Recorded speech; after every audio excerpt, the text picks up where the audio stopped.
खुसी पाउने त केवल सानो हुँदाखेरि मात्र रहेछ। सानो छँदा सबजनाको माया पाइरहेको थिएँ। अहिले ठुलो हुँदै गएँ, तर त्यो मायाहरू त केवल सानो हुँदाखेरि मात्र रहेछ। सानो छँदाखेरि सबैको माया, बुवा आमादेखि लिएर दाइ दिदी सबैको माया पाइरहेको म। कहिलेकाहीँ त म रातभरि जागेर भविष्यको चिन्ता गरिरहेको हुन्छु, तर बिहान उठेर आफ्नो पीर चिन्ता भुलेर मुस्कुराउँदै भन्छु,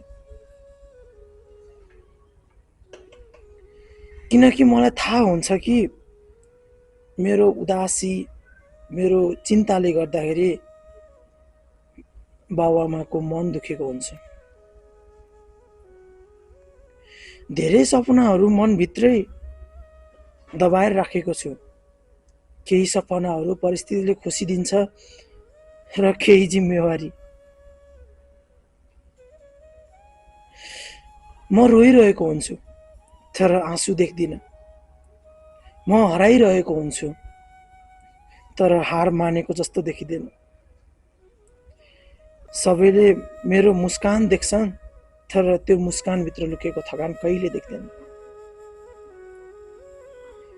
सबैले मेरो रमाइलो स्वभाव देख्छन्, र राति सिरानी बिजाउने पीडा कथा कसैले सुन्दैनन्।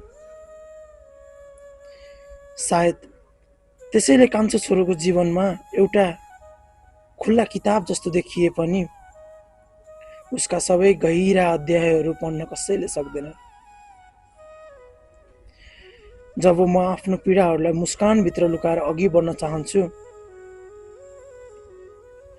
त्यही दिन म सबैभन्दा ठुलो भएको महसुस गर्नेछु। किनकि संसारमा सबैभन्दा गहिरो काम भनेको आँसु आँखामै रोकेर मुस्कुराउनु हो। मेरो मुस्कान देखेर जीवनमा सजिलो छ भनेर नसोच्नुहोस्। मेरो मुस्कान देखेर मेरो जीवन सजिलो छ भनेर नसोच्नुहोस्, किनकि कहिलेकाहीँ सबैभन्दा धेरै पीडा त्यही मुस्कानको पछाडि लुकेको हुन्छ। सायद सबैको माया पाएर होला, घरको खुसी मानिएको भएर होला, मेरो मुस्कानले गर्दाखेरि घरको उज्यालो छाउँथ्यो। सानो इच्छा पूरा गर्नलाई मेरो सबै परिवार तयार हुन्थे। त्यसैले लाग्थ्यो म त साह्रै भाग्यमानी छु है। तर अभागी मलाई मात्र थाहा छ।